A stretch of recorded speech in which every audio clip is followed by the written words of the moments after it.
Hi there, welcome to Hey Sound Guy, the podcast where I'll be peeking behind the curtains of the wonderful world of music. Each week I'll be speaking to musicians, sound engineers, and industry professionals. We'll have a little chat with them and share some fun stories from the road. Now my next guest is a good friend of mine. We've known each other a few years. When we were touring with Jamiroquai, we went to Macau and played there in the Cultural Center.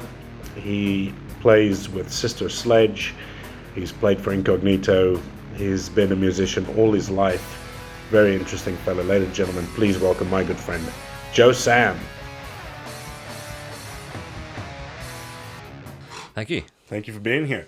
It's a pleasure. Yeah, man. It's a bit of a drive, I know, but you made it. Great. Thanks for coming. Right, so how we normally start is if you can introduce yourself and tell us how you got into this lovely world of music. Right, okay, well, it's quite a long story. I don't know how much you want to know. Let's start at the beginning. Okay, well, I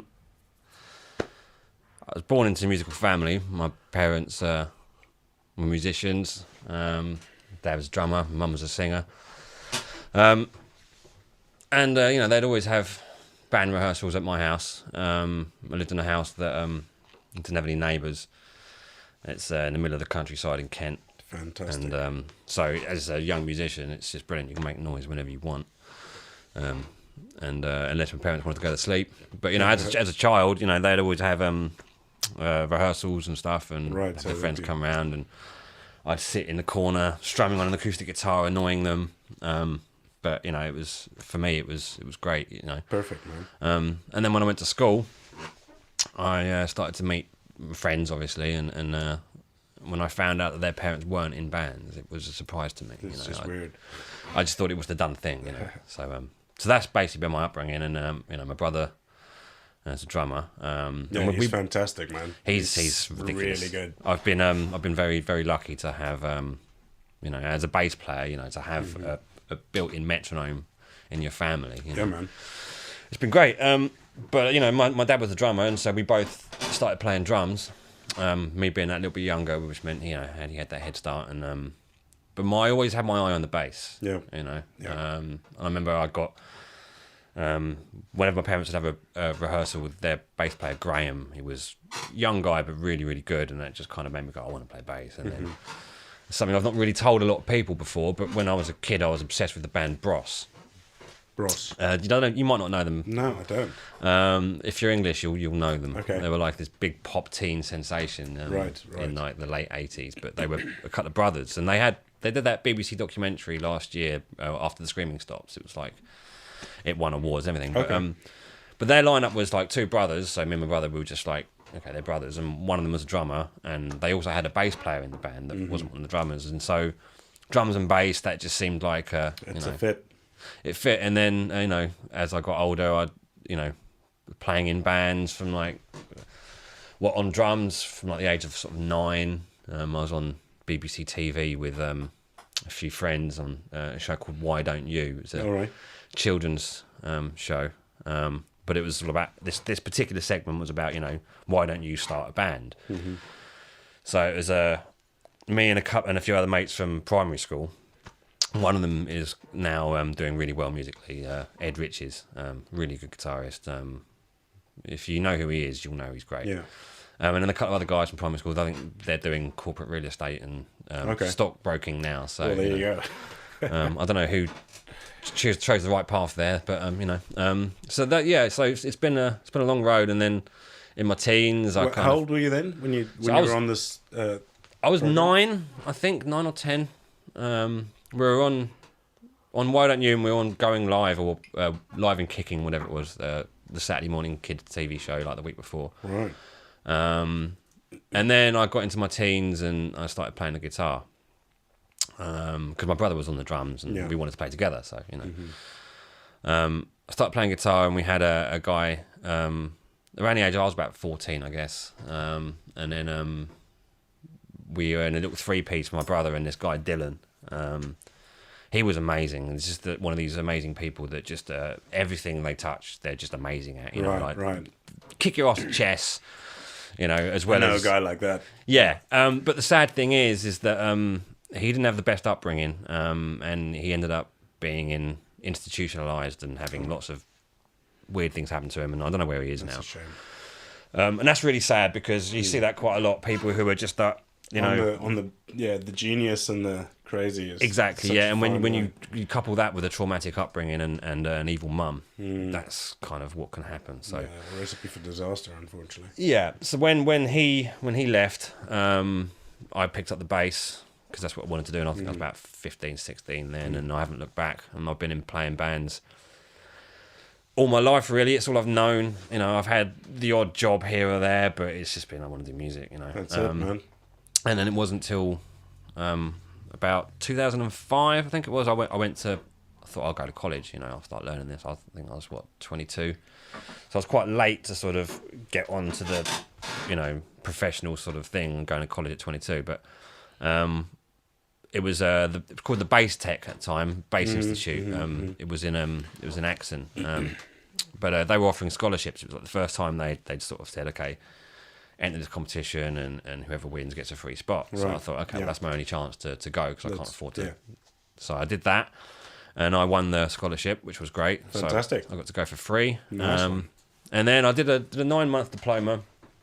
And then was going to do a degree, but I think they took a year out to revamp the degree course. Okay. So I had a year off. Started doing a degree course. I got like a year in it, and I wasn't playing enough, man. Okay. A lot of it was academic, sort of writing essays on stuff, and it was a performance degree. And I was just like, you know what? I'm not here to write essays on Peter Gabriel. I'm here to play the bass. So I'd made the connections I wanted to make. Met some good musicians. My friend Max, who's just the best guitarist, plays with me in Sister Sledge. Yeah. He's really good. And the teachers, and so I thought, I'm 11 grand in debt now after 1 year. They lived, so I needed to get stuff to pay for my, all that sort of stuff. And then I dropped out. Okay. So I thought that, and then just been trying to, forge the professional career then, and I had one lucky break. I wouldn't say it was a break, but I was went to see Larry Graham in concert. And he does this thing where he's playing If You Want Me to Stay by Sly and the Family Stone, and he says, anyone in the audience want to come up and play? And, he's done this for years, and a lot of time you get people who just kind of strum them on. Yeah, and it's quite entertaining. But I think I was the first person to really sort of point at him and say, give me your bass. So he did that. That's ballsy, man. It is, but well done. I've done. You fucking grabbed it by the balls. Well, I've been like that, in the past. Sometimes you have to kind of you put yourself in deep end situations. I mean, Jamiroquai did a masterclass at my old college in like 2007, I think it was. And they said, any questions? And I put my hand up and said, can I jam with you? And so I got on stage and I jammed with Jamiroquai. And so you have to kind of, for me, putting myself in certain situations where I can either sink or swim. Challenge yourself. I normally swim, Yeah, man. And then, I did that thing got on Larry Graham, played his bass on stage, and that kind of got on the internet. And I think drummer Pete Ray Biggin, I think he saw that. From PB Underground. Yeah, Level 42. Yeah. And he's someone I've been following for a while. And he messaged me out of the blue and was like, look, I've got this PB Underground gig, can you do it? So I was like, brilliant, it's just great. Nice. Got on that gig and then did that a few times, played on his album. Great drummer. Yeah, he's rock solid, man. Nice and you know what? He's not just a great drummer, he's really good musician. He's really professional and great to work with, Yeah. Arrangements and producing. Yeah, exactly. But just his attitude as well is great. Very professional. Yeah, I mean, when he comes and he plays at Ronnie's, he comes in and sets up his kit, and he's But you can see why he's as busy and as in demand as he is. There's loads of great drummers out there, but he's there's a reason why he's above the others. So that was good, and that kind of opened the door for a lot of other gigs. From that, I met a lot of people, and through that, I ended up depping for Francis Hilton in Incognito. And that went really well. I had like a month to learn all their songs, which is, a fair enough time, but I was still shitting it, Anything worth doing, right? Yeah, exactly. And so I did the gig it was in Slovakia in 2016, I think it was. there's no rehearsal. Have Just to learn straight in. And after the gig, Bluey said it was the best Incognito debut he'd ever seen. So I was just like, fantastic.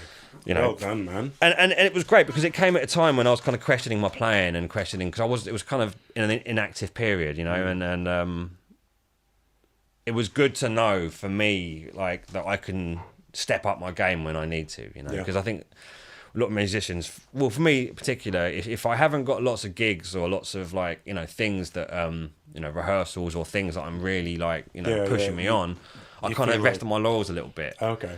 And so, you know, so you need a reason. I do need a reason, and because I've been so inactive, just doing functions and shit for so long, my playing had kind of stagnated, and I didn't. When I started running through the tunes, I was like, I can't fucking do this, you know.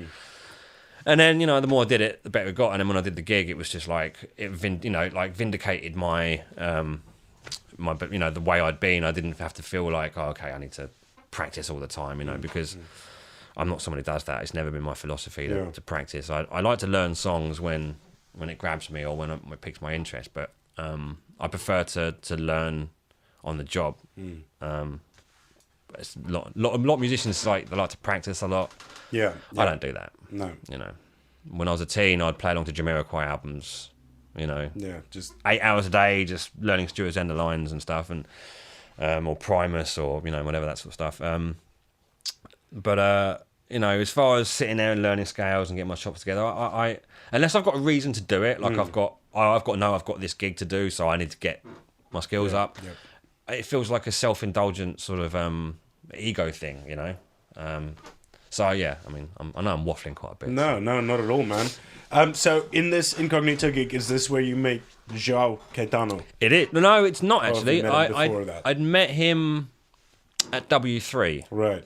Yeah. Because when I did a PB Underground gig at the Hippodrome Casino. Yes. And Vanessa Haynes, the singer, was for an Incognito. She was opening for us. And so I think that's when João and Francis saw me play. Right. So when I turned up to W3 and I saw João and he was like really warm and because he's just a warm and lovely guy He's anyway. a lovely guy, man. Such an amazing player. He's that guy. On another level. He is and such a sweet dude, man.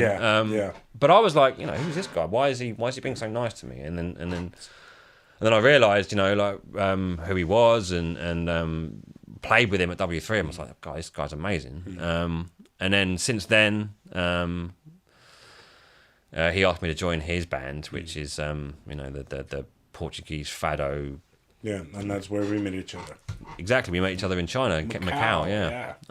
That was a great experience, man. Fantastic. Actually, we met each other just before that when he opened at Ronnie's. I was doing the sound then. Yes. But neither of us could remember it. Exactly, and then I remember being in Macau and sort of, you know, because I'm quite conspiracy minded, and you know, I was talking about the odd little thing here and there, and everyone's getting all these odd looks and stuff, and then you turn up and it's just like, great, Right, I've got a sparring partner. Exactly. Somebody else to back me up here. Yeah, but Joao's music's amazing, and we had a great time in China. It was difficult for me being a vegetarian in China. We had like a 12-hour. And you don't drink as well, and we were just on the sauce, man. Oh God, yeah. My God, no food and no drink. That was a bit of a. That was a bit of a trip for me. It was like, I think I traveled for like 37 hours, and I was in Macau for exactly 36 hours. Wow. Yeah, I remember I got to the hotel 2 a.m.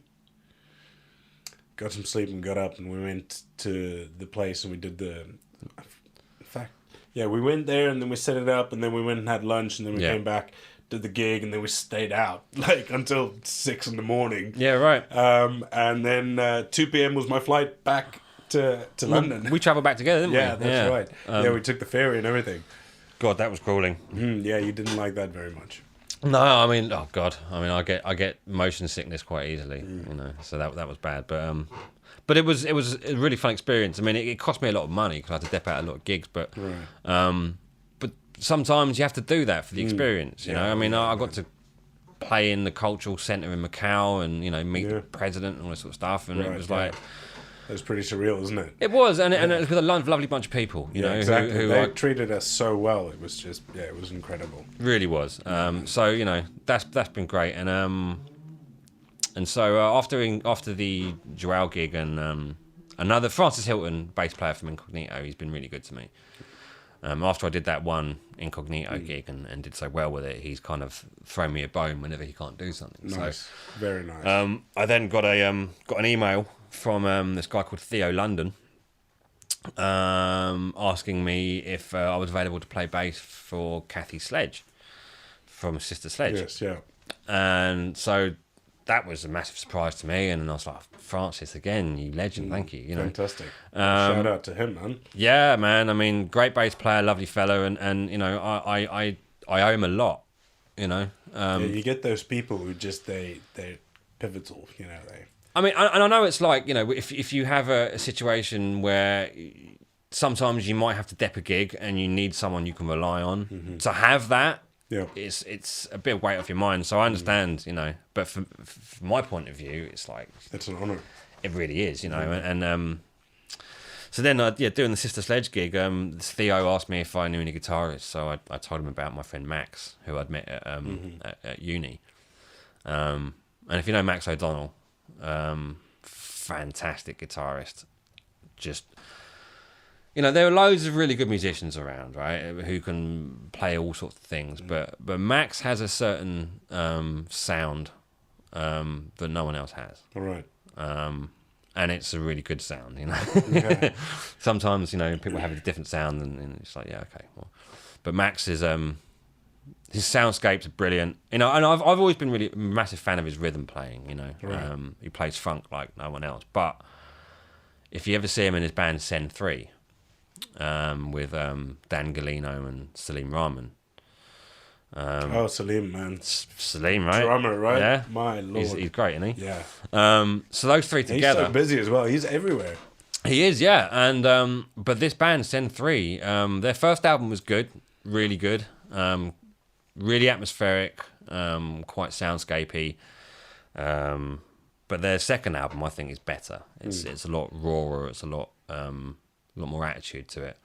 But you need to check them out. I will. I can't describe them. It Zen 3? Sen, so Sen, it's S-E-N. SEN 3. Right. Gotcha.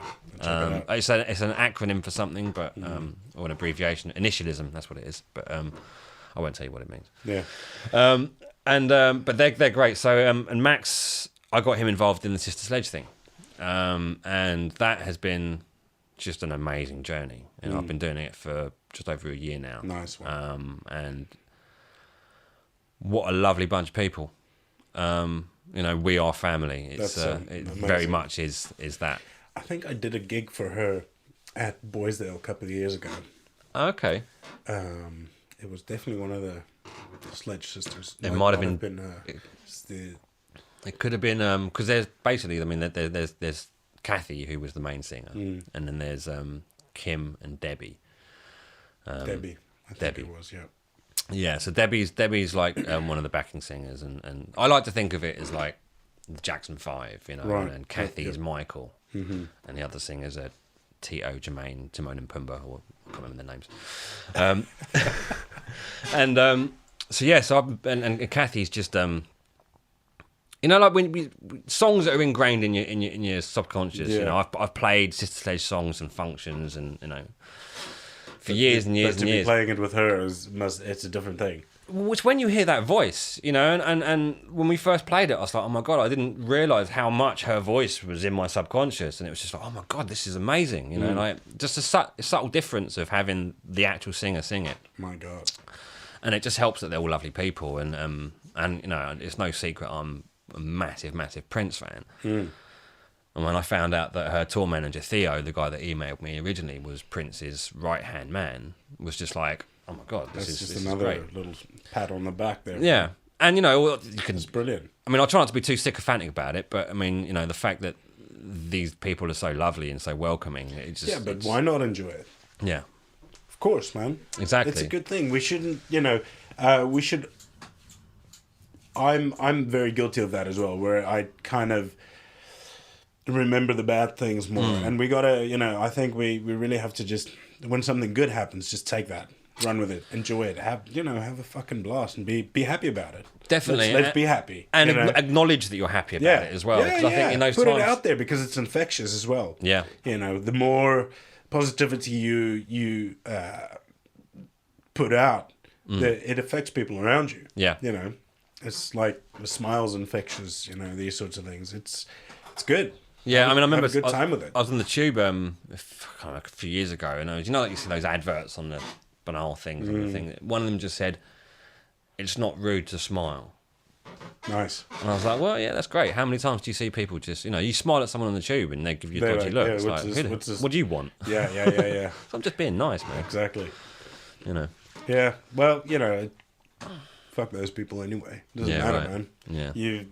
You're doing it for the right reasons, and you're not harming anyone. So exactly. Maybe 10 days down the line, they'll be like, oh, maybe that guy was just being nice. Yeah. Well, I think if so many people are caught in their own little bubble, aren't they? Of like, especially with phones and stuff. It's like you don't even look up from your own personal fucking, universe, self-indulgent sort of whatever it is. Universe that you live in, right? That you create around you. Yeah, man. It's like, But I mean, a lot of the times, people are reading books or something as well. Not, I'd say probably 50-50. A lot of them on social media, but. Yeah. Or chatting with someone. I mean, well, it's not a bad way to pass the time on the tube, is just have a chat. That's true. I mean, but it's funny, though, because talking about being in your own little world, this is a bit of an off-topic thing, but I remember being on the tube a few years ago, and there was this girl sitting opposite me, and she was reading this book, and she was so into the book that she didn't realise who was around her, and she had her finger right up her pulling it out. She was eating it like proper in there, and I was looking at her thinking, "You're really into that book, aren't you?" You don't. Wow. No, I've seen people sitting there read a book and then crying and emotions. Yeah. But I think that's a good thing. Good books are amazing, man. I mean, I'd rather be stuck in a good book than scrolling on Instagram and Facebook and bullshit. 100%. Yeah, man. But then again, that's the world we're living in now, where musicians are only. I mean, it's not across the board like this, but the trend is that you're only really worth your salt if you've got a certain amount of followers on Instagram. Yeah. And then the thing is, it is. What's posted on Instagram is people practicing or people doing licks and solos, and it's like, well. So what? Exactly. Like, I listen to music, I listen to songs, I listen to albums, and I might hear like one or two solos on a track unless I'm listening to fusion or something, you know what I mean? And all my favourite players aren't soloists, Larry Graham, James Jameson, Pina Panadino. People that form part of the band, part of the unit. I think it's what's happening is, with social media and it's like 3 minute or 5 minute sort of nutshell thing on YouTube. You're getting just licks and licks and licks and licks, and it's coming out in the music. So you hear a lot of music which is just like, I miss songs that are played by good musicians for the song's sake. Yeah, and so I mean, recently, I realised that. Well, first of all, I got the Steve Lukather book. I don't know if you've read that. Guy's a fucking legend. The book is amazing, but I got the audio book, which is especially amazing. It was recommended to me by. Is it read by him? Yeah, of course. Yeah, nice. Narrated. So it's amazing, and it's kind of it. He tells the story of his life and the music he went through and what the scene was like back then, and it's absolutely amazing. It makes you kind of want for that life of where you're living in the studio. You don't know who's coming in every week, and when you're in the studio, for 7 days a week or working sort of 8 hours a day, you're going to get really sharp. Your studio skills are going to be on point. Absolutely. Right? And it painted such an amazing world that it fills you full of excitement. But then on the other side, you're like, that world's gone. So it's bittersweet. But that book made me sort of start looking into Toto. And I won't go on about this too long because all my friends are sick of me talking about Toto now because I've just gone on this thing. But I discovered them. I think Rosanna's just got to be one of my favourites. I mean, Rosanna's great. But Goodbye Eleanor, 99. So many great songs. But I really started looking into them after reading this book, and that again made me appreciate songwriting. And during this process, I also got After Depth for a kind of a classic rock covers band local to me, called Groove Hoover. They're really, really good. Nice. Great fun. And the set list was like, Tom Petty, AC/DC, Gotta love AC/DC, man. Queen, Fleetwood Mac. It was like loads of really great, classic rock music, and learning the set. I was like listening to these songs of the Eagles and things like that. People that I'd known of, and I kind of knew these songs, but I'd never really properly listened to it. And I've always been a big Beatles fan and things like that. But I realised that for the last 20 years, I've been listening to nothing but black music, soul music or funk or whatever, things like that. And with the odd little bit of Beatles or Frank Zappa or Chili Peppers thrown in there. And when I grew up, I was into grunge, through the 90s, that kind of metal and stuff. But it's the classic rock stuff that I never really got into. And so listening to this stuff, it's like discovering a whole new genre of music again, because there's not a lot of new stuff that really gets me. No, me neither, man. And that's a sad thing, man. I mean, not everyone has the same feelings I do. I mean, a lot of people think there's lots of great music going on, and yeah, there is. I mean, you've got bands like Hiatus Coyote and things like that. Yeah. But I think, and Wolfpack and stuff like that. But you've got this trend now where things are like, to the average listener who doesn't know anything about music, it's like it's a muso fest, and or you've got this throwaway disposable auto-tune shit, and I miss the middle ground, where things were like done really fucking well. And so you listen to the pop music of like the 80s and things like that, and you think, oh, fucking hell. I mean, it's only my taste that's stopping me from liking this. Like, it's done so well. Yeah. You can't say that anymore. So much effort into it. Yeah, now there's a formula and there's a this, and it's just the same, and it is. Yeah, I don't know, man. Hopefully it'll come back around at some stage, and I mean, I hope so. I mean, because new generations get exposed to old stuff again, but it's hard because with the record companies not really being relevant anymore, there's not the incentive isn't really there anymore, because the hope of getting some kind of success or whatever from being in a band, at least is quite limited. So it's a lot of hard work goes into that. It is, people were cursing record companies for years and years and years, and now they're kind of obsolete. It's like, hey, we want them back. Yeah, you didn't know what you had until it was gone. Exactly. I mean, now if you're in a band writing original music, what chance have you got for success? It's hard, man. It's really hard. You know? I mean, people do it, and there are still some. I mean, what I've noticed that musicians generally are getting more skilled. I'm seeing young guys these days that are just like, when I was young, I considered myself quite good. And I'm seeing these guys that are young that are burning the fuck out of me, and I'm like, what the fuck? What's going on here? Like this 9-year-old kid, Aaron Hodek or whatever his name is, plays the bass like Pino. You know? Check him out, man. Like he's when you see a kid that young, that good, it's like, damn you, man. What are you Little drinking? Mozart. Yeah, exactly. So, musicians are getting better, but I don't think music is, and I think that's. I mean, I might be wrong about that. I don't want to come across as too negative. A lot of people say I am. I'm not, mate. I'm not too sure about. But like we said before, there's a lot of good stuff coming out as well. They're just a little bit harder to find. And if you're a fan of music, and if you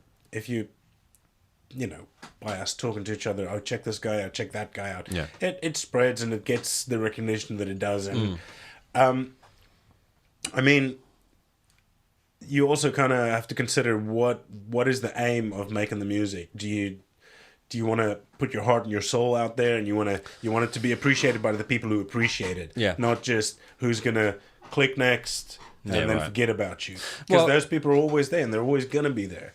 And I guess I've been talking quite a lot negatively about it, but I think on the flip side of things, I know I can earn a living from, doing functions and the odd session here or there and the gigs that I'm doing. But when it comes to me making my own music, because I've now had that drive for success or, a record deal or anything like that taken away, maybe in my mind I've just been saying it to convince myself to make myself feel better about it. But, I think now I have that, is this going to sell? What are they going to think of it? Once you take that out of the equation, you make the music because you want to make it, and Yep. and there's no compromise of thinking, well, is it going to fit this and that? It's like, no, I want to make this. This is how I want it to sound. This is how it got born in my head. Exactly. And this is what it is. Yeah, exactly. And so you can kind of take them. You know, Prince said that, you know, money and art doesn't mix, and, you know, in a way he's right. Well, it does, but it doesn't. Yeah. yeah. I mean, it's you know, it's a good way to make money, isn't it? But I mean, what I find sad is that when musicians these days, when they release something, their biggest sort of like hope, and it's like, oh God, you know, maybe it will get a sync, maybe it will get in a movie or an advert, and I'm just like, oh, is that really where we've come to now? You know. But there you go. Yeah. There was. It's something that, you know, that I kind of, when I came to England, my goal was to come here and to make money so I can go home and study, because back then it was like 2-year working holiday visa, and then see you later. You know, I met my wife, and we got married, and I got to stay, and I ended up studying here. But in that process, I did a lot of other jobs that I had to do to do my thing. Yeah. And everybody I speak to has had that sort of similar journey, where you do what you have to do so that you can end up doing what you want to do. Yeah. And, you know, just sometimes sucking it up and, you know, taking you're like, shit, I don't really feel like going to work in a pub, but you know, it's just what I got to do. Well, you know, I know some fantastic musicians who are, you know, when they haven't got gigs, they're delivering for Amazon and things like that. It's just like sometimes you've got to do that shit. Yeah, you know? And then that way you know you get also the experiences and the things that are outside of your bubble. Yeah. You know, but outside of your music universe, outside of you as a musician. Like I said to you before when we were in the kitchen, I love being a sound engineer. Yeah. I enjoy it very much, and I always have, and it's a job that I've wanted to do ever since I was like 16. Right. So, you know, I'm living the dream, and I'm very fortunate. I know that. Yeah. But I'd gotten to a stage a couple of years ago where, you know, it was just the same, and I wasn't doing anything else. And I decided to start doing other things outside of my just work and home and these sorts of things.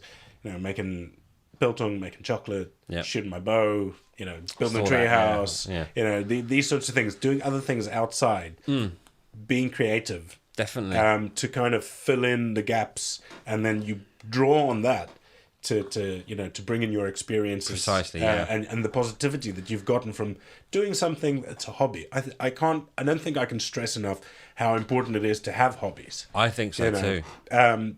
Doesn't matter what your hobby is. If you want to sit there and flip a fucking coin for 2 hours, and if that's fun for you, whatever you want to do, right? I think it's important to not just, like you said, rather get stuck in a book than Instagram. Yeah. Right. Social media is a good thing, but it's also not so much of a good thing. Exactly. I don't think it gets used correctly. No. But you know, it is still kind of a new thing in the sort of grand scheme of things. So definitely. People might be learning how to use it, but yeah, it's just to get outside the bubble and do something else, and drawing on that. And especially like when you're writing music, you know, you got to have other, because if you can't just write music about writing music and doing music. There's got to be that's a very good point. I mean, I about 10 years ago, I think it was now, maybe, one of my old tutors from college, a guy called Dave Marks, a guy from Belfast, amazing musician, really good teacher, and he kind of he taught me an awful lot, but not just about music. He's one of these people that I would call up for advice if ever I needed it, and he was always on point. But he used to make these videos, and he did this video on YouTube, I don't know, 8-9 years ago, and it was all about what to do as a musician if you're stuck in a rut. And I've kind of held on to this information ever since then because it's golden. You know, he's talking about, you know, musicians, they get stuck in a rut, they feel, you know, my playing sounds the same, I'm annoyed with this and I'm annoyed with that. And he's like, look at your life. I mean, I'm paraphrasing because it's a long time since I've seen the video, but look at your life and what have you got in it that you've got to draw from, And he said, they have your students come up to him and going, oh, I've got this girlfriend, she's interested in me, but I feel like I need to keep practicing. I haven't got time for it. And he's like, look, you need these things in your life to have something to draw from. Otherwise, you're going to be a very articulate musician with nothing to say. Yep. And I think that's a very good point. Like you say, getting outside your bubble, because if I've noticed that for me, the past few years of, having the same gigs and doing the same stuff, because I was in a funk band a few years ago that enabled me to sort of, express myself and get my chops out. But I had a lot of personal issues going on in my life at the time, a couple of years ago, and I quit the band. And I don't regret quitting the band, but I haven't had anything to replace it with since. So all of the stuff I've been doing is basically work related, learning stuff and playing it. So I haven't really had that opportunity to stretch out a lot, and in that low activity, it's like I haven't had an awful lot of things in my life to draw from the experience. So like now I'm in a better place. And the last couple of months, things have been going better for me. I've been meeting more people and just getting out and just doing that, being in environments where you can actually draw from. Like I find like when I'm in a low spot, my mind's kind of empty and I pick up an instrument. I'm like, oh, what shall I do? But then once you get into this creative mode and start to, just open yourself up to the universe and people and stuff like that, I've got things going around in my head. I've got tunes and thinking, oh, I'll put that in a song and I'll put this line in here. What that guy said, oh, that sparks a lyric. Exactly. How can I work around that, or an interaction with the person? Yeah, exactly. And you're like, well, this was a funny story, and next thing you write or somebody tells you about some great, people that they know or something, you're like, oh, that could be a good story. Well, it's interesting, isn't it? Because like you look at bands like I say Nirvana or someone like that, right? Kurt Cobain and Chris Novoselic, whatever his name is. Dave Grohl was a great musician, and so much respect for that guy. But yeah, I mean, ridiculous. But the other guys, like they weren't amazing musicians by any stretch of the imagination. But they had a lot to say. Exactly, right? And they, Kurt Cobain was the voice of his generation. Happy birthday, by the way. He was 57, supposed to be yesterday. Right. Legend. Yeah, but they had something to say, right? And you see a lot of, virtuoso musicians, right? Who can burn all this stuff and play these, amazing melodies and solos and stuff. But you put one of their albums on and I'm just like, this music's not saying anything to me. It's impressing me. Yeah.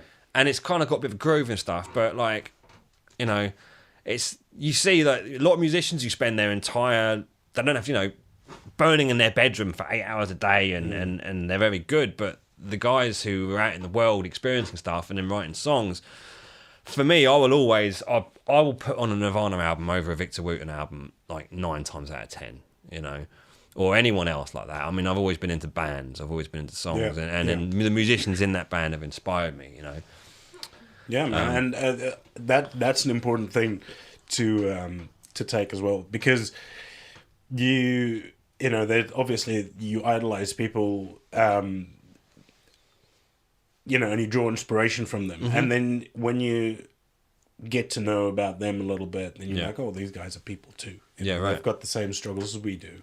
Yeah. And you just take from that and push it forward in a positive way. Right. Take those experiences and coming back to those guys who are just in their bedroom just playing just like all the time.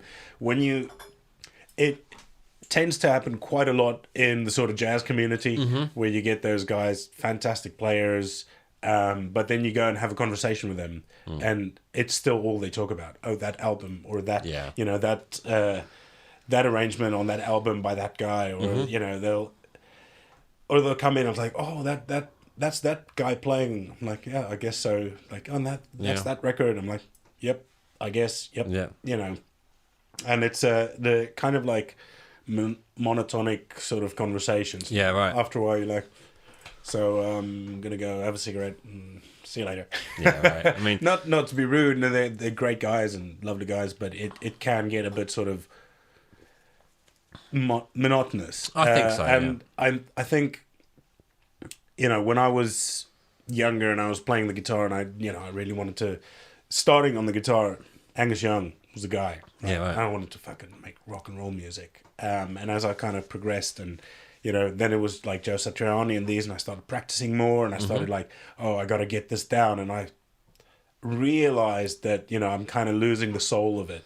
Yeah, right. And I sort of taken a break from it. I was like, okay, maybe not. Yeah. It's good and it's great, but I don't have that many hours in the day. I've got other things. Yeah, right. And, for some people, that's them. Mm-hmm. That's who they are. Yeah. And that's great for them. I'm very happy, but it's not me. And I have to, and I think the acceptance of that fact was sort of like, something that you grow up to, like, okay, that's not who I am. Mm-hmm. I've got other things that, that are also important. Definitely. And it's like, there's a point where you can just like, too much information, you need to step away from things from time to time to let things really sink in. It's like when I was at college, I was taught an awful lot of stuff, but it wasn't really till like 2 years later that I started to go, oh, I learned that at college, and that's sinking in, manifested. But yeah, man, I mean, music's such a subjective thing, isn't it? It is. It means something different to everyone. Yeah. No, it does. And that's the beauty of it, It is. I mean, and that, that's something that I'm also very, a big fan of is individualism. That, there's 8 billion of us on this earth, and we're each our own. Yeah. And I think that's something that should be celebrated, rather than, I'm not somebody who goes with the flock. No. Or, I just... But yeah, again, I think there's a duality to that as well, because as much as we need to celebrate our individuality, I think we also need to champion our similarities. Oh, yeah. Yeah, obviously. No, like I said, have, hobbies and friends and like-minded people. That's why I'm doing this. Yeah. Because I want to get to know my circle of people. Yeah. Better. Because when do we get to sit down and have this conversation? With no phones, no other distractions, just get to know each other. Because even when you meet someone and you like this and that, it's, for us, it's mostly in like either a work situation or somebody that you know through somebody. Yeah. And you get to know, oh, what do you do? Oh, great, and then, but we never get back to, how did you start in this? Where was the inspiration from? It's very rare that we have these conversations. That's very true, because I mean, we've known each other for a few years now, and we've had quite a few conversations. Yeah. But I think this is the first time we've really had this kind of conversation, and it's a lot easier in this situation to do it than it would be like standing outside Ronnie's or something. You know what I mean? Yeah, because then there's always other factors that come into play, like maybe I only have 20 minutes because I got to go back to support or something like that, or we're chatting and then somebody else comes, hey, how you doing, blah blah blah, and the conversation sort of shifts. That's why I think this one-on-one thing is it's great. Plus really good. You got the headphones because it just keeps you locked in. And also I'm sitting here having this conversation and thinking, God, there's so many more things I want to talk about with you, and for instance, like the sound quality of venues in London. I mean, that's something that's been bothering me for a long time. I had this conversation with somebody a couple of days ago about how there are very few venues who really go for it and make it their pride. Some guys just get away with like whatever, but for me, that'll do, won't do. Yeah, exactly. And there's such an inconsistency, I think, as well, because I've been to see some of my favourite bands live, and quite often I've come home disappointed. Not because the band have been bad, but because the sound's been shit. I remember seeing the Derek Trucks band in like 2008 or something like that at Shepherd's Bush Empire. Amazing band, but I was upstairs and it was just this like swirling mess of fucking mid-range. I was like, I can't hear a fucking thing, man. Like, what's going on? It looks like a great gig. but Can't I fucking wouldn't hear know. Who else? When's the album coming out? Maybe I'll Yeah, maybe right, I'll exactly. remember it more fondly. And more recently, I saw Corey Henley in the Funk Apostles at Coco, and it's like, what the fuck is this, man? Like, the organ was so loud, and the backing singers were louder than anything else, and you know, Shirai Reed, legendary bass player, was on stage, and I was like, I can't wait for this gig. I'm going to get to see this guy play live. I couldn't fucking hear a note of what he did. I'm just thinking, like, is it the sound engineers don't give a shit, or is it the venues are inadequate? But then, you know... Well, there are so many factors, really, that come into play. Because, I mean, I've done the sound at Coco, and, you know, it was quite successful. It was good. And, yeah, I've been... like Hammersmith Apollo, I've done gigs there, and so many times I've seen gigs there, and it was like... See, Hammersmith is a weird one, because I saw D'Angelo there a few years ago, and I was thinking, oh god, this could be amazing, but I'm, you know, in two minds about what the sound's going to be like, and it started off like the first tune, I was like, fucking hell, that's a bit obscene. And then by like the third song, they'd sorted it out. And D'Angelo's music's really delicate, and there's lots of like cascading sort of guitar parts and stuff. And you could hear every single one. And I was like, oh my God, this is amazing. I'm actually really enjoying this. And then like 6 months later, after Prince died, I go to see this Larry Graham tribute with the time to Prince at the same venue. And I'm like thinking, what the fuck is this sound? I can't hear a fucking thing. So... it's got to be down to the engineers, I guess, in those situations. It is, unfortunately. I mean, there is... I guess sometimes there's some ego involved. And, I mean, you know, it's kind of like every other profession. There are people that do it well, and there's people that maybe they're still learning, maybe they're still attempting. They could be, you know, maybe they've taken a new engineer on. Something happened to the old engineer. You know, there's all sorts of things, and... you know, people can also have bad days. Yeah, that's true. I mean, everyone has bad days. I mean, everybody's striving to deliver, but you know. But there's another variable that I think not a lot of people consider. I think, and there's not really much you can do about it anyway. Maybe if you hire your own sound man, then you can do this. But you go to certain venues and they might know the gear inside out and all sorts of stuff. But you house guys. Yeah, but you can't guarantee what their taste is going to be. You know, so they might want loads of reverb on a snare, and if you're on a funk gig, you might not want your reverb on your snare. And the amount of times I've been doing gigs, and well, for a start, as a bass player, no one gives me a fucking monitor. Well, what the fuck's all that about? I need to hear the rest of the band. Played at Coco, it's like, can I have a monitor, please? Oh, we haven't got enough. What the fuck? But yeah, you know, and I'll be playing, and I'll be hearing the tone that's coming out of my amp, and it's really nice. And then I hear at the front, I hear this like really bright, zingy tone. I'm like, I don't want that tone. But you know what you're doing. I'm not going to spend ages arguing with you about this. But you know, well, I suppose that's where the ego sometimes comes in, and I have seen that and experienced that with. House engineers sometimes. When I'd go around, it's kind of, I don't know, maybe they're just unhappy in their life and they've just seen too many guys come through there and they're jealous or whatever. And sometimes they'll just be like, yeah. I guess the smaller time places I've played, you know, you get a lot of the bitter sound men who wanted to be musicians but aren't. But in the professional places, wanted to go on tour but didn't. Exactly. But in the more professional places, you know they're doing a good job, but you don't necessarily have the time to sit with them and say, look, this is how I want my sound, you know, because they might get a good mix, but whether it's sonically what you want, they might have a bright zingy tone on your bass or...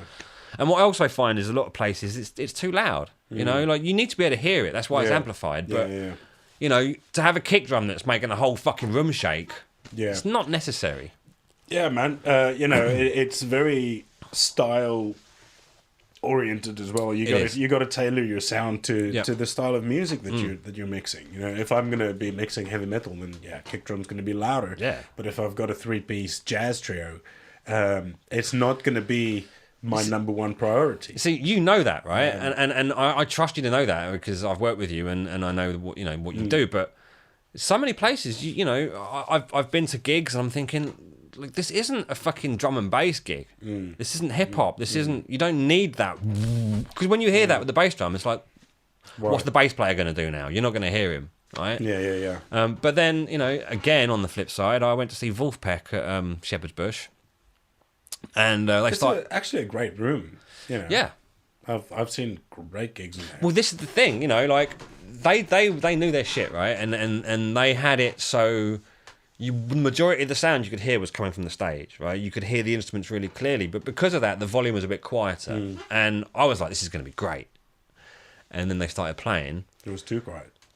Because the audience around me was singing every single bass line.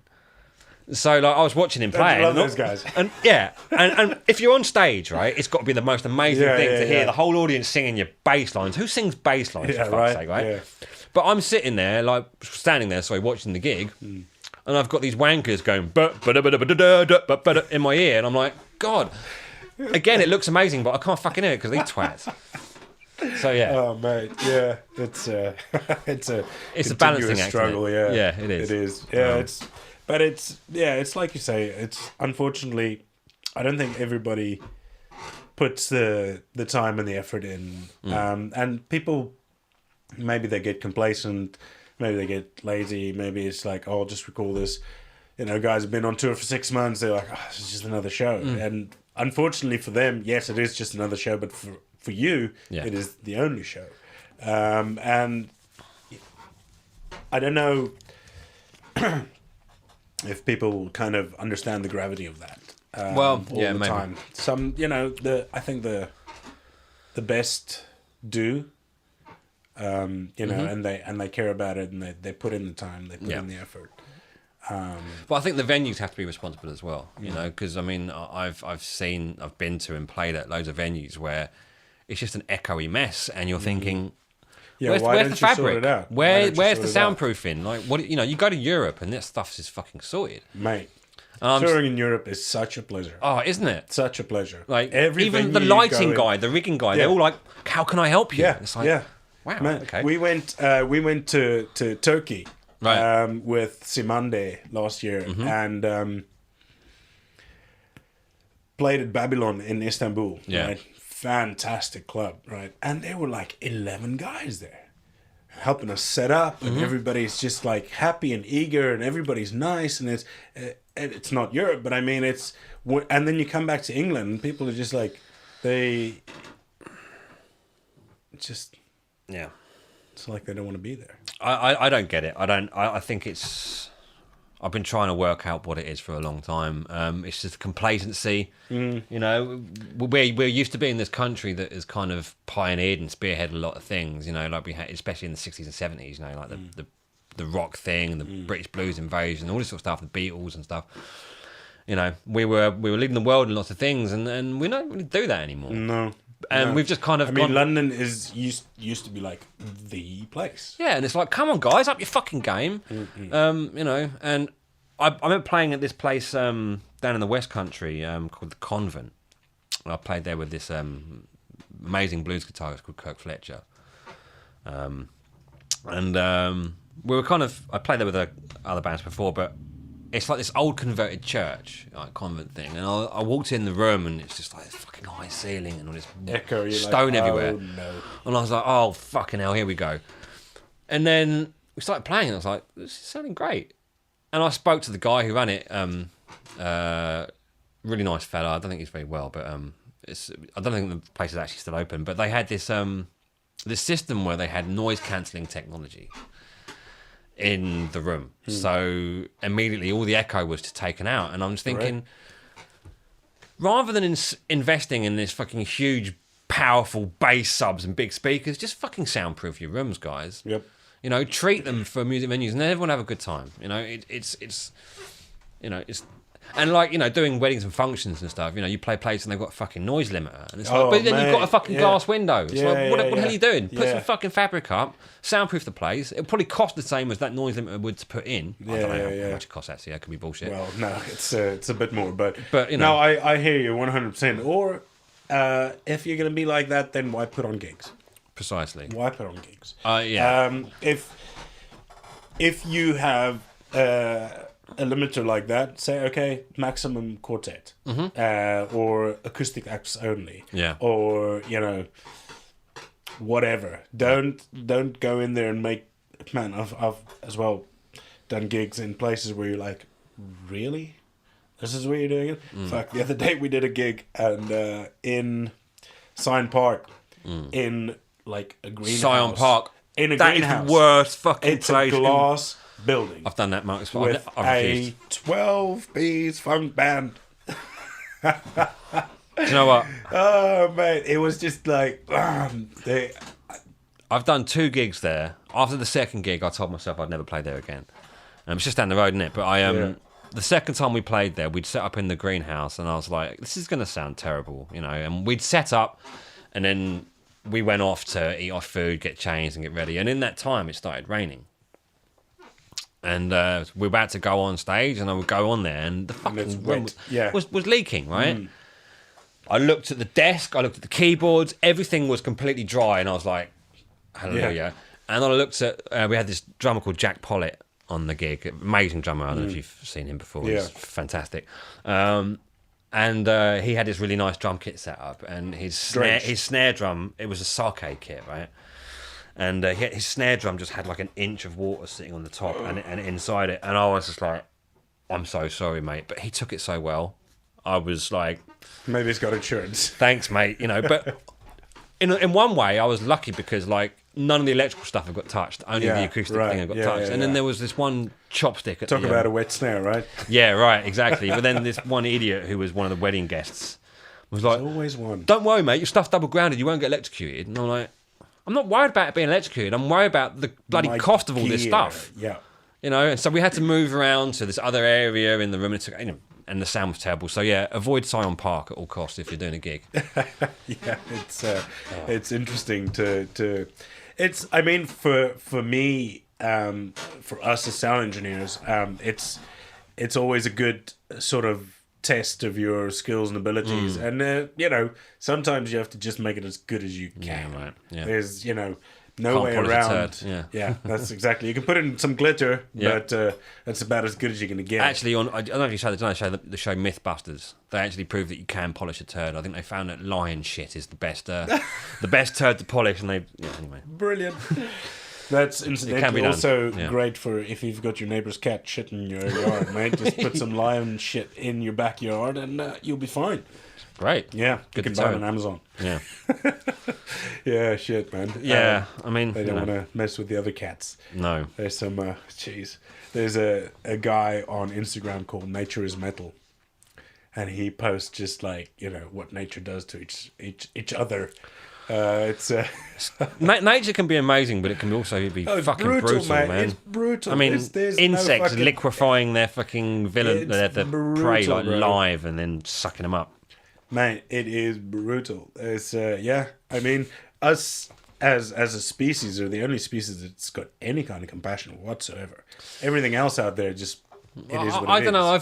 I've met animals which would have compassion. I think it's a rarity. Yeah. I mean, it's a rarity. I mean, if you okay, let's not consider, you know, herbivores, but I'm talking about like predators, and you know there are predators out there. I mean, we're predators. It's how we go, but then also parasites. You know? Oh God, that's really fucked up. That's more than half of the population of living things, because it's easier to just leech on something else. I mean, that's crazy, isn't it? I mean, you see that that video of those praying mantis that have got that the horsehair worm or whatever it is have got them, and you know you spray them with water, and then this big worm comes out of the arse, and you think that mantis hasn't been alive for so long. All its movements have been... It's like a fucking zombie, man. Brain-controlling parasite. So people say zombies will never happen, but if it does, it'll be a parasite. Man. Oh, yeah. Yeah. Jesus, mate. Disguised as a coronavirus. Oh, God. Coronavirus.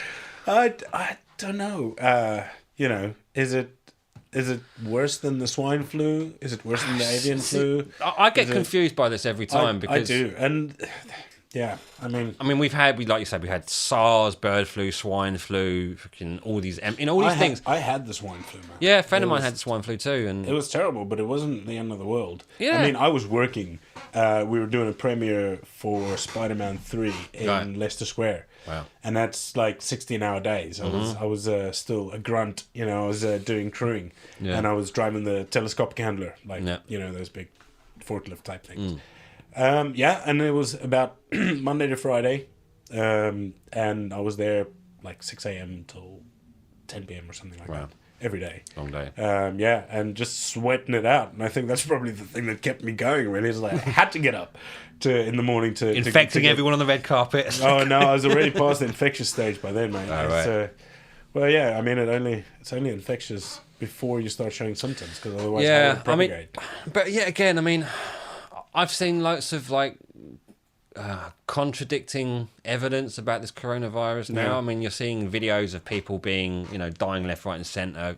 You see this guerrilla footage of people, filming in province of China and seeing them stuff they're spraying on the streets, and then people being dragged to hospitals. And then you find out about the the labs that they've got over there, and the guy that got arrested recently. Yeah, that American professor. Yeah, it's all a bit fishy, and in the past I haven't worried, because I've just been like, it's just another fucking smoke screen like Ebola or all these other things. I don't really. It doesn't stop me to I don't catch another breath because of it. I get on with my day, but this one's a bit different because so many people are so freaked out about it, and then you see all this stuff. You start, connecting the dots and things, and think, well, okay, but I don't know, man. I don't know.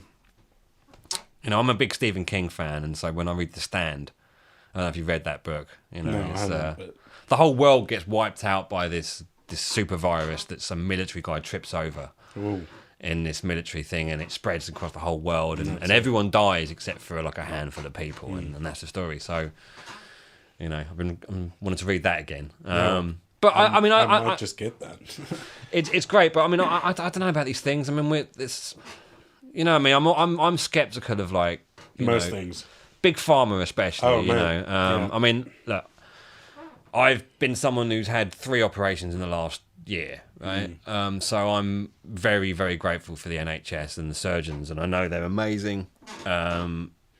Some things yes, some things no. I think exactly. There's an overreach. The individual who's got a skill and is going to save your life by operating on you, hats off, you're amazing. But the people who are making these drugs, I mean, you've seen in America with the opioid crisis, what's gone on with that. And then there's the most hated man in America, the guy that owns that Wu-Tang Rare thing. He was pushing drugs for a certain amount of prices. And you just think, I don't know, like the common cold's probably been cured 1,000 times, but there's so much money in Benylin that they're not going to do it, So I especially with things like vaccinations and things, I know that vaccinations work. And I don't think there's like any question to the fact they've worked. But what I do question is whether they need to have mercury in them. Exactly, formaldehyde. Yeah, and like stem cells, and is that really necessary? But then I'm not a doctor, so.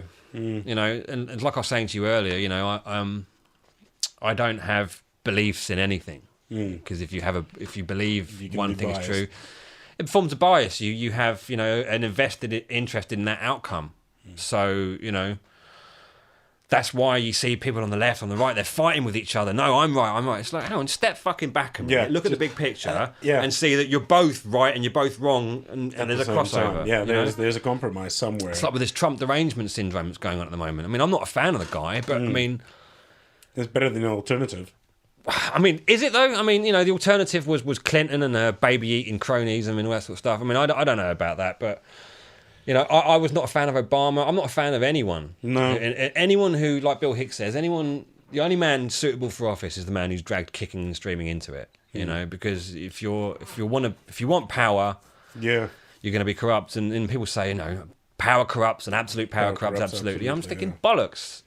That is true to a certain extent, but they were corrupted before. Corruption leads to power. You don't get the power if you're not corrupt. Oh, mate, yeah, and backstabbing and backdoor deals and all these sorts of things. It's a certain type of person that wants that power, and they're that way because they want the power, and it's like a self-perpetuating thing. Yeah, man. And we live in a dog-eat-dog world, and there's this, people have been pushed to have that kind of selfish drive, It's like, both parents in the family, both going out to get a career, Obviously, people need money. But, I think, kids need steering in the right direction, But that's for another podcast. That's a whole one on its own. Yeah, exactly. No, it is true. Yeah. So tell me a little bit. You've got you brought out an album last year with Son of Sam. Was it last year or the year before? Year before, I think it was. Right. Yeah. So this How's is that going? Is it happening or is it not? Yeah, I mean, when we first released the album, it was a long process. I mean, it's a hip hop album, and the band's called Son of Sam. Started it, well, actually. Does John play drums on John there? plays drums, oh, yeah. Fantastic. But the name Son of Sam we first coined in 1997 when we were playing with this guy Dylan that I mentioned earlier. And he left, and then we started another band with the same name, and it was playing more sort of jazz funk sort of stuff. Mm-hmm. And then in the early 2000s, we started making hip hop. And my friend Tom Caruana, he was studying at Westminster University, where Simba went. Oh, that's right. So I'd be up there with him quite a lot, and he was making hip hop, and then we decided to just form a live band that played hip hop breaks. Okay. And what we'd do, we'd play all these hip hop instrumentals, and we had a DJ that would cut the a cappella over the top. So it was kind of cool like that, and we opened for a few cool people. KRS-One, bit of a hip hop legend, and Raekwon the Chef from Wu-Tang.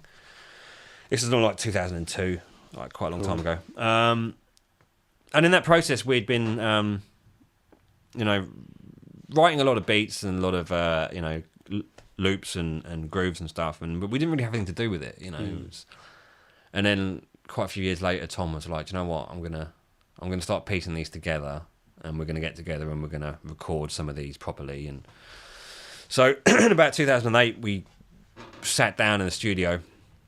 We spent, I think, 24 hours there collectively, and we did like 30 tracks, which is pretty good going. Yeah. And it was just drums, bass, and keys played live, and then I would overdub the guitar afterwards.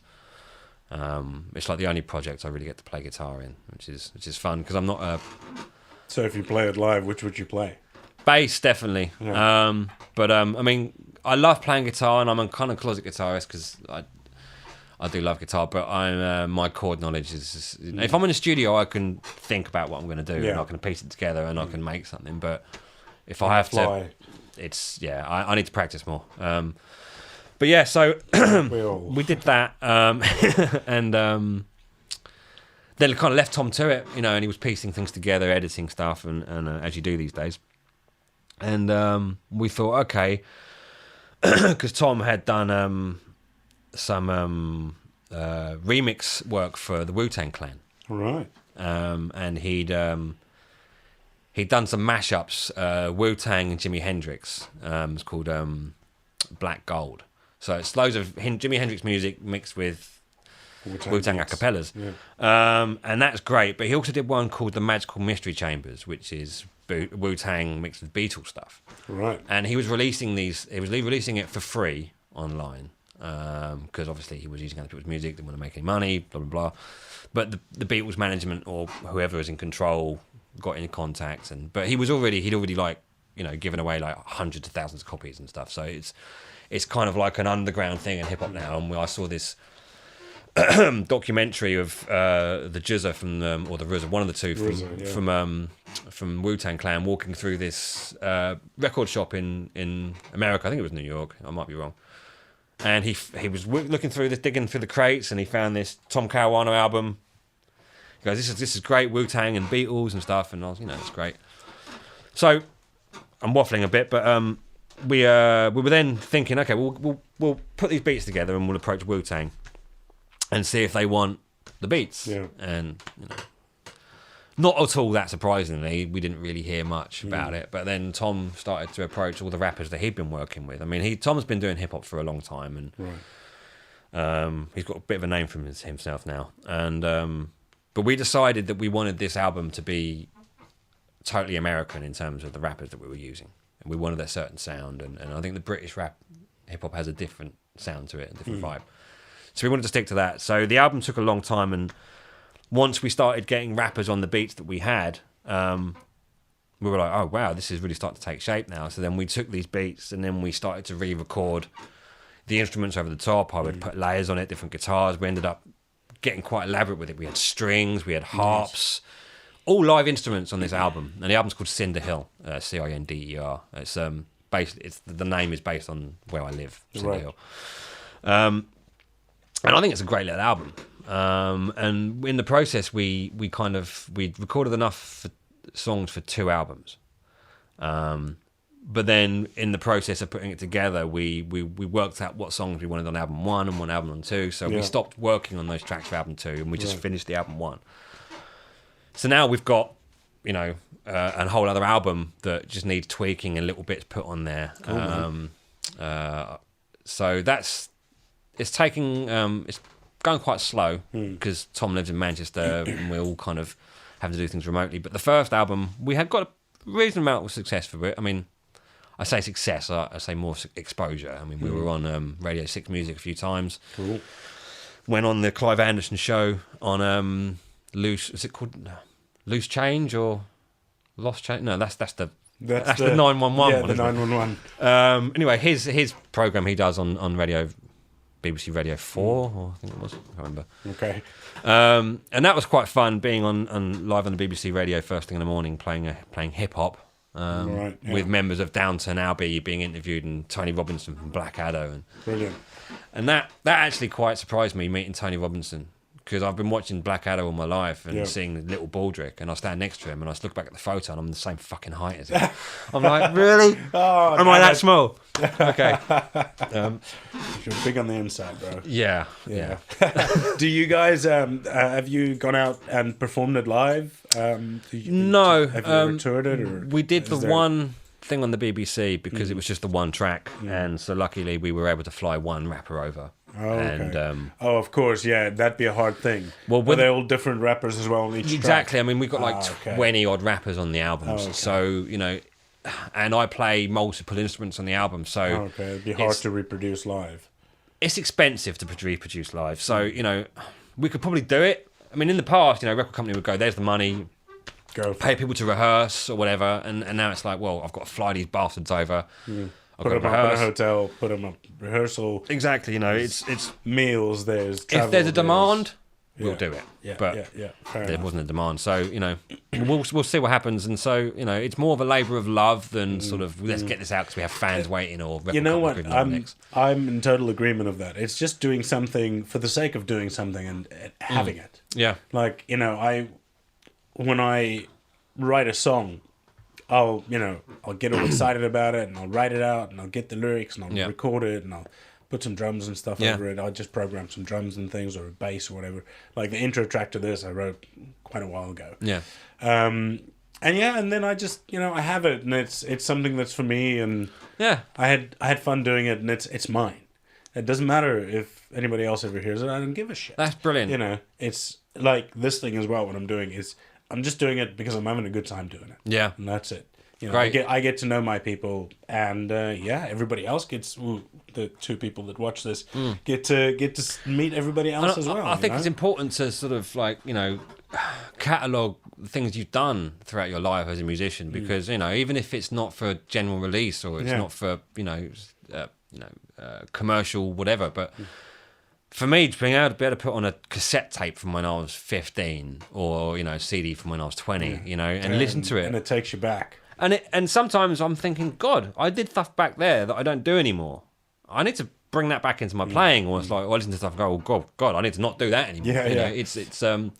It's really valuable to sort of look back at your own stuff and see where you've come from. Yeah, man, definitely.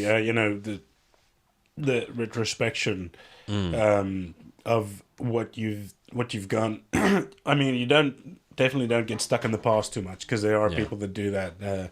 Always talking about the yesteryear's heyday. Well, I'm very guilty of that. No, I mean, I've kind of, I'm not 20 anymore. I'm not an old man, but I've got grey hair in my beard. And I've taken sort of inspiration from people like Cameron Haynes. Right. He's a bow hunter, ultra marathon runner kind of guy, and he's in his 50s, and this guy's in fucking better shape. And I was like, okay, hold on, there is maybe a couple more years left in me. There's no just take what I've said as well a few times about having goals.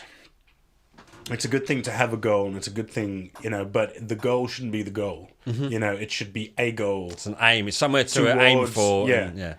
Have it, because the victory in achieving that goal is short-lived. Yeah. And that if that was your only pursuit, your only goal, then you'd be like, okay, now what? Now you're again at cliff's edge, and you're like, what do I do now? Well, managing one's expectations, I think, is very key. Yeah. Not really caring what it does or doesn't do. Again, I mean, if you're invested in a certain outcome, if you want this to be a certain way, maybe if you're creating some art, for instance, or a show, then you want it to be a certain way. Yeah. But I think it generally, if you're expecting things to be a certain way and it doesn't quite be there, you open yourself for disappointment. And I think if you just open yourself up for what could happen, as long as it's good, I don't care. Then magic can happen. I think it's very easy to sort of get disappointed by things that you really shouldn't be disappointed by.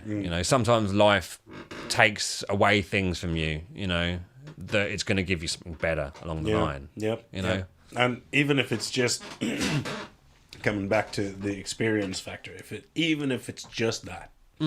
Right, that you're like, now I've got another pool of inspiration to draw from for whatever it is, writing a song, I remember that emotion. I remember, it's the small things that that when you start writing it out, you're like, oh, I didn't know that this affected me as much as it does. Or that it, maybe there's something there, maybe that's part of who I am. But now that I've got it out, maybe I can kind of take that on and grow from there. That's very true, man. I mean, I think when it comes to artistic expression, it's very important to get. I mean, I'm not really like an artist, you know what I mean? I'm not someone who can come up with something completely by themselves. I've done a few things with friends collaboratively, but I'm more someone who can take someone's ideas or contribute to it and work as a team. But for someone who's a songwriter, for instance, that artistic expression, getting stuff out, sometimes that in itself is the cathartic, process. You don't have to let anyone else hear it. It's getting that emotion out. Like Prince, for instance, he wrote this tune called Wally, I think it was called, years and years and years ago, and it was a very personal song. He was pouring his whole heart, talking about himself. No one's ever fucking heard this song, right? Because as soon as he finished, he said to the engineer, delete it, because he'd got it out of his system, and no one else had to hear it. He did it for himself, and I think being able to express yourself is very important, and not just for musicians. I think for so many people, and I think if people from a young age were encouraged to express themselves, artistically, creatively, the world would be a better place, because you see, a lot of kids who are disillusioned, who have no means to express themselves. They go out and they're violent, or they're in gangs or whatever. And how many times have you seen a boxer or a musician or someone go, do you know what? This got me off the streets. Exactly. Yeah. And I see so many people who have got all this stuff inside them, but they don't know what it is. They don't know it's a creative spark. So... they're disillusioned and don't know what to do. So they, like I said, join gangs, or they start stabbing people, or they get into trouble. And, you need something to channel your energy into in a positive way. I mean, and that's, Scandinavian countries, they subsidize kids to learn instruments, to learn other languages, to do other extracurricular activities, so that it's positive reinforcement. Yeah. Rather than go out on the streets, rather than go do drugs, especially in places it's up north. It's fucking dark 6 months of the year. No wonder there's so much death metal. So, they want to get them to invest their energy in good things and positive things. Yeah. And it shows if you see the level of musicianship of people who come out of Scandinavia. It's, it's something in the water in Sweden, man. Unparalleled. Yeah. But I mean, they've always been quite an interesting. Peoples, the Vikings, and Well, I mean, I think kids at a young age, to have like, I mean, I'm not talking about like really hippie tree hugging stuff, but I'm just talking about if kids learn about meditation and about yoga, this. And artistic expression. They can still learn stock markets and all this sort of stuff if they want to, and they can, you know, be capitalists if they want to. They can do all this stuff for money. But if you have this form of art, man. Exactly. I mean, there's this documentary, I think it's called The Dharma Brothers or something, where they take prisoners and they get them all to meditate, you know, and the effect that it has. Oh, I've read an article on that. Yeah, and they did it in certain schools as well. Rather than giving kids detention, they teach them to meditate. Yep. I mean, my relationship with meditation is pretty shit. It's something I've tried a few times, and I find it hard to sort of keep at it. I'm quite good at sitting there doing fuck all, but if my eyes are shut, for some reason I can't do it. Can't do it. Start thinking about everything. Yeah, exactly. But I mean, I think that's because it's something I've got into later in life, and it's not second nature to me. I think if as a kid, you know, being able to process things and make sense of things, and you know, I think the human being has got so much amazing potential, but I kind of fear for future generations because, you know, what are the priorities in life, man? I mean, where I see it, this world has its priorities fucking backwards. Oh, mate. Yep. No, it is. I mean, but it's just being sort of, you know, as a parent to be consistent, and you know, we do talk through things, and you know, but yeah, you know, encouraging art, I think, is, you know, it doesn't matter what you do. This brings me back to having a hobby. And I think having a kind of art hobby is probably the best thing. Writing, you know, I think writing is, it's a great thing. Poems or writing short stories or whatever, it's such a good way. Even keeping a diary. Yeah, and even if they're shit, and even if like no one ever reads them, it's good to get that out. It's your thing. You can have a diary and lock that shit away and never show anybody. Yeah, you know, until the day you die, and then they publish it. But you know, it's you know, I think it's a very good thing to help learn self-reflection. Yeah, you know, introspection. And you know, to deal with these things, so I think it's an important thing to kind of encourage. Well, if we're going to go anywhere, you know. There's a couple of things as well. I mean, you know, I'm not religious, right? I mean, but I dip my toes in it every now and then because I think there's something to be learned from everything, right? But you know, if we're created in God's image, right? What is God? He's the creator, right? So our job is to create. You know, it's like we're given imaginations. You fucking use them. Yeah, use it. Yeah, it's there for a reason. We're not here to be. It's not just, if that's what you believe, then it's not by accident that you have these thoughts. Exactly. You know, like it's there for a reason. We need to use it, and we need to you know, embrace it, and just appreciate the amazing things that the human race has achieved.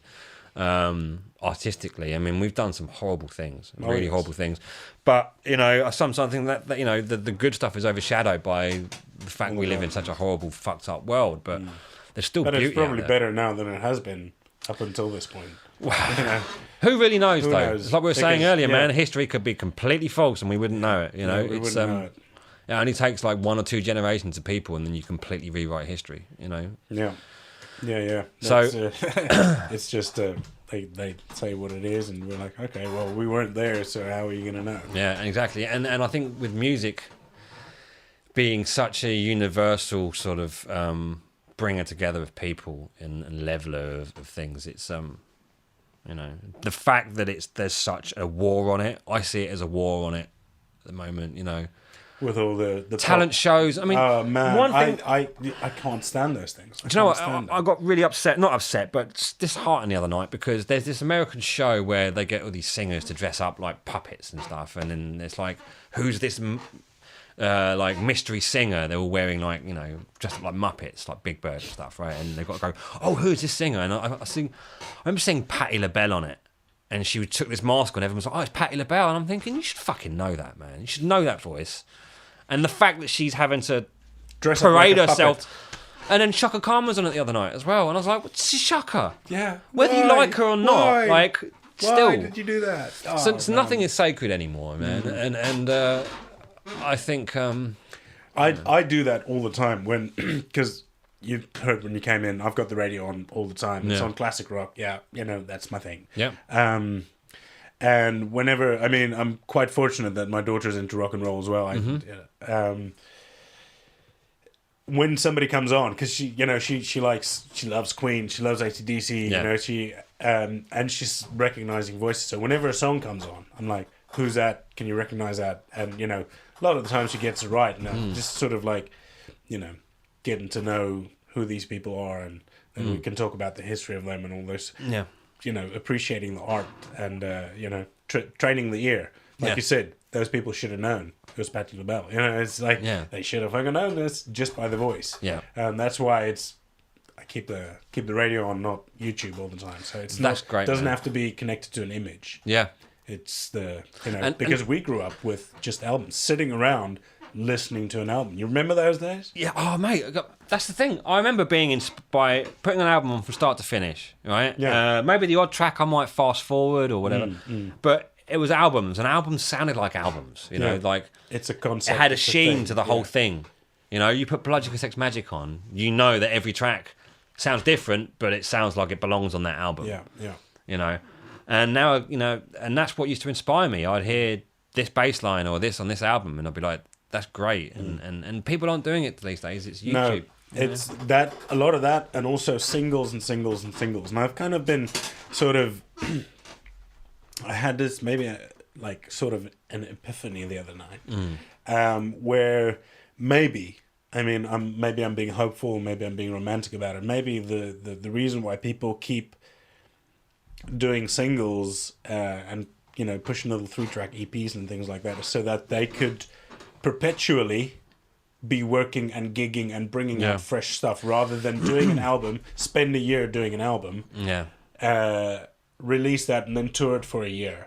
And 9 times out of 10, people don't listen to the whole album anyway. It's full of fillers, and they've got the odd song. But we want to get albums back that are entire, the whole thing, no fillers, just fucking put the stuff on there. Yeah. But because I'm just saying, because I'm a fan of albums as well. I grew up, I remember nights and nights listening through the night, just having a drink with my buddies and listening to albums, like listening to the whole collection of Metallica, and then the next weekend we'd just be listening to Pantera, the whole collection and whatever, and we just sit there, chat with each other a little bit, but the rest of the time just sit there listening to music. But I'm maybe trying to defend, I don't know if I'm trying to be too nice by saying that maybe that's the reason why people are doing singles and these.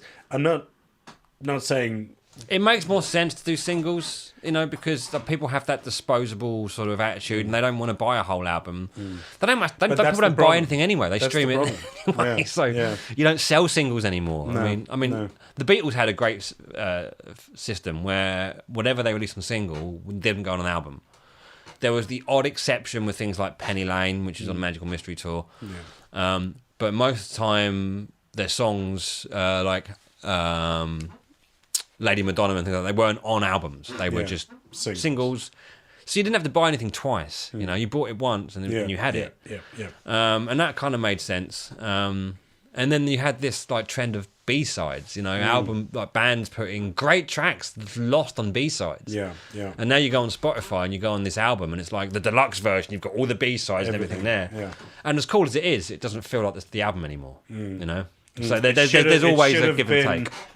An album of B-sides rather than connected to that entity. Yeah, or EPs or whatever, Wolfpack do it now where they release albums all the time, but they're never full albums, they're just EPs. Yeah. And they've consistently got something out, so they're consistently relevant, I guess. Yeah, I think that's probably the reason why they do that. Like I said, it was just sort of kind of dawned on me. Yeah. I was like, maybe this is the reason why they do it, because I've kind of been against it for the reason that it's got this sort of 2-minute shelf life, and then it's the next thing, and then it's the next thing, and then it's the next thing, and I don't know if it's killing the attention span of the listening audience, or if it's because of the shortening attention span of the audience that people do that, which was the chicken and the egg kind of thing. Well, I'm still a fan of albums, so me too. It's like, are you being business savvy by doing that, or are you a bitch? Perpetuating a behavioural pattern, So by releasing stuff, or you're kind of enabling that throwaway disposable culture of things rather than putting in albums. But then again, it's a business savvy thing, you know. I guess, but then am I a hypocrite because I bring out a new episode every week? You know, but I suppose is that a different thing? I think it's a different thing. I think because you know each thing you do is different. Each album to their own. and you don't know what the person you interview is going to say when they turn up. You know, it could be whatever, you know. So you doing this each week, that's what you've set out to do. It's like an episode. And you expect episodes to be periodic. No, I guess. Yeah. You're not releasing an album of podcasts and going, here, there's an album each week. You know? Yeah, no. So no, well, yeah. Well, anyway, I think we should wrap this up. Oh, yes, we should, because I got to start getting ready. Got to go to Ronnie's. Have I been chewing your ear off? Oh, not at all. No, it's just I've got to be at Ronnie's at 4, so I've got to leave in about 45 minutes, have some lunch and great. A cigarette, and then head off ski. Well, that's great, man. I mean, I feel we've still got plenty more to talk about, but I mean, you know. We'll book another one in as soon as we're done here. Yeah, sure. Thanks for having me on. Thank it's been you a pleasure, for coming. man. I really appreciate it. Nice one. And we'll put the links for your album and social media and all that stuff. Great. Put it online. Nice Cheers, one. bro. Cheers, T. Hey, bye. Well, there we have it, folks. I hope you enjoyed that as much as I have. I will be posting links to Joe's social media and also mine as always. I've started a Patreon page. It's patreon.com/HeySoundGuy. You can support the cause there. As always, like, share, subscribe, get the word out there. Keep it sound.